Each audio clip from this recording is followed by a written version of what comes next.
possibilities are endless. I mean, we haven't even talked about like what we can do with the venues and stuff like that. I mean, you can just create anything that the light shows. You can do stuff that's impossible in real life. Yeah, we can put on low gravity.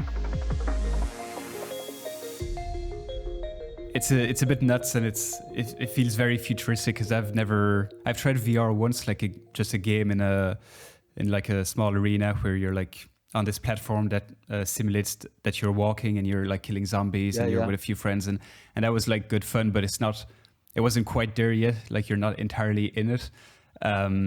So all of this is still like so new, but it's like so exciting as well to see like artists like yourself kind of pushing the boundaries of what's physical, virtual, and trying new things, even though the technology, as you said, isn't like perfect yet or approachable, accessible to everybody.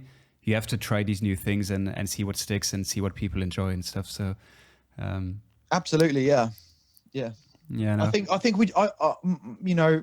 I sort of ran into it by accident, really, and I just, when people started explaining to me what was possible with it, it was just mind blowing, and I knew, like, I'm a very, very like socially like extroverted human being, so like the minute I discovered you can have an actual club experience with people around you, and you don't have to leave your house, and you get to see a spectacle right in front of your eyes, and it's, I'm thinking, wow, sign me up. So yeah, it really reminds me of I'm sure you've had that reference before, but Ready Player One. I don't know if you read the book or. Yeah, absolutely. Yeah. It's like you plug into the Oasis. So yeah.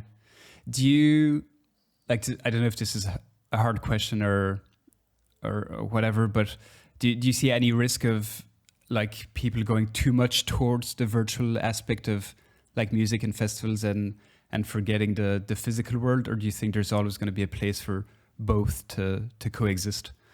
It's a really interesting question, because when I spent a lot of time, especially last year, in VR and everything, and speaking to people, mainly, like not really even just doing parties and stuff, but just speaking to people in the club scene. Like there is an actual club scene, believe it or not, in VR chat. Like it's the most crazy thing you've ever seen. That's amazing.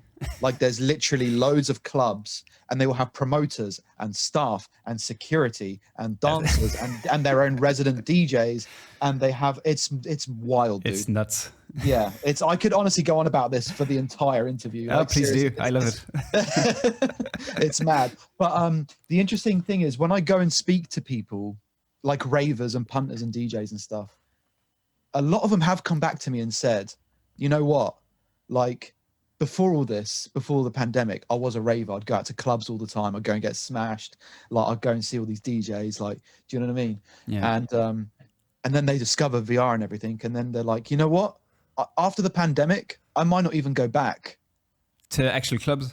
No, because if you think about it, especially for women who are ravers and everything, because VR chat has a huge base for women. I think it's literally like 50-50, which is rare for any video game. Yeah. So when I speak to them and they're just like, you know what, we can go to these parties. We know we're safe because we're in the comfort of our own home. We know we're not going to get spiked. We know we're not going to get like mugged or somebody groping us, or do you know what I mean? We are literally in our own house. Like we can get drunk and then just sort of waddle in bed immediately after we're done, and we can go and just do whatever we want. Like when I spoke to a lot of people like that, they said it was really liberating to actually have VR as a platform to go clubbing, but not just for safety and everything, but just the fact that they can look however they want.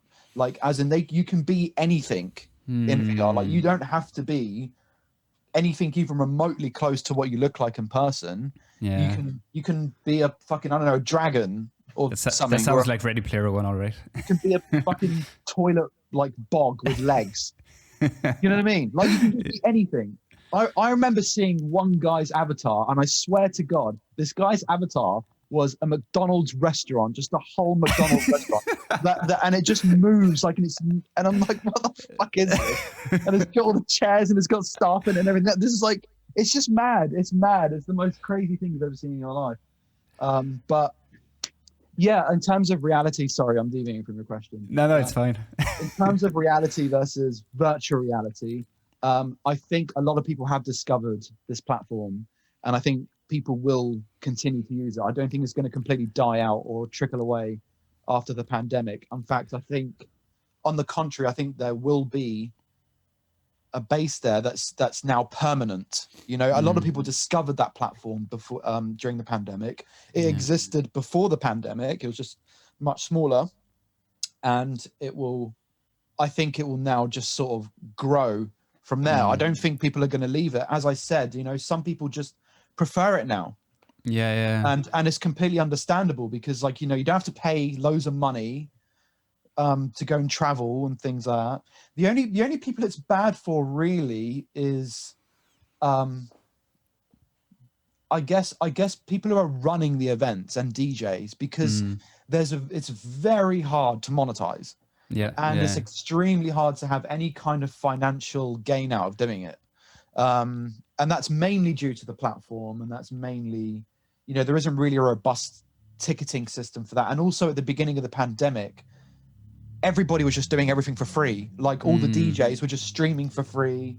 They were, you know, doing all these Zoom parties for free. Like everything was just free. And it's like, now all the fans expect that sort of content for free. And if they go, hey, I'm going to charge you to watch a Twitch stream or come to a virtual reality party, you know, there's no, like, people don't want to pay for it anymore because they're just so used to having it for free now.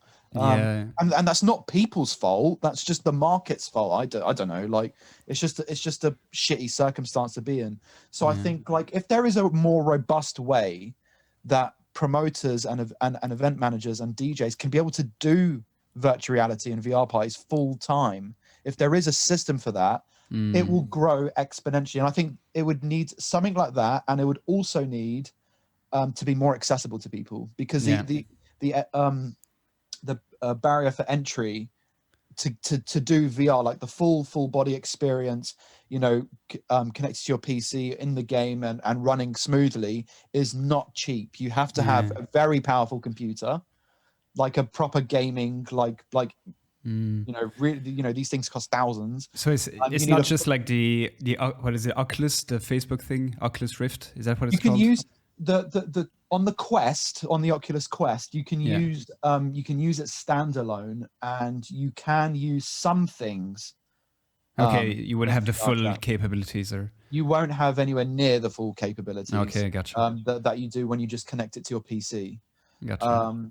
So if there is, like, what there needs to be is a product that's full body tracking, because a lot of these are not full body. A lot of these are just, they track your hands and your head, and that's it.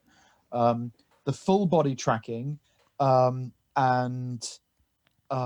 having something that's affordable, you know, that you don't need a ridiculous PC. It's all in one system, like the Oculus Quest 2, but you can run everything perfectly. And if that can be all done for about, I'd say for about $1,000 or under, then it will blow up. The problem is it's not that at the moment. It's still very, very, very, very expensive to do like the full VR experience properly. And the software itself, the platforms need a bit more development, because again, they're still in their infancy, really. And as I said, if there's a more robust ticketing system and things like that, then it will be as big as reality.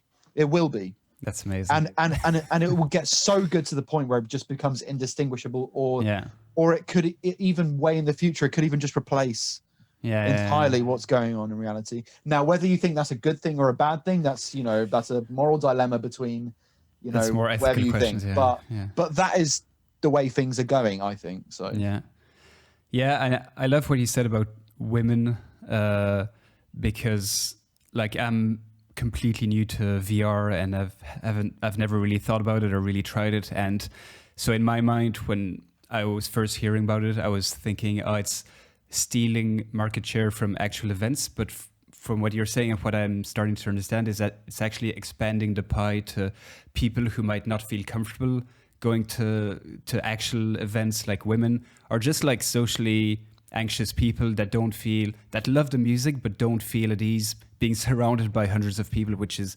totally normal.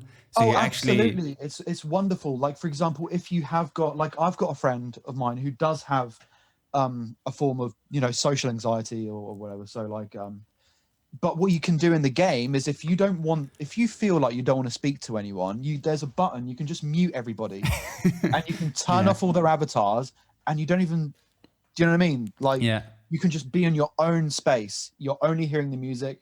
Everybody else can just sort of fuck off. And but whereas if you want the full experience, if you want everybody around you, you can turn on all their avatars, their voices, blah, blah, blah. And suddenly you're surrounded in a room with everybody around you.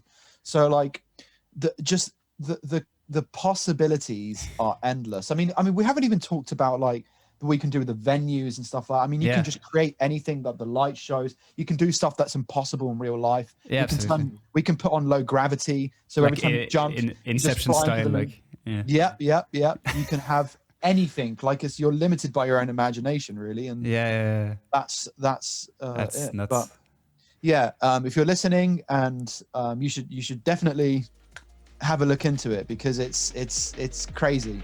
Yeah, it's a crazy thing.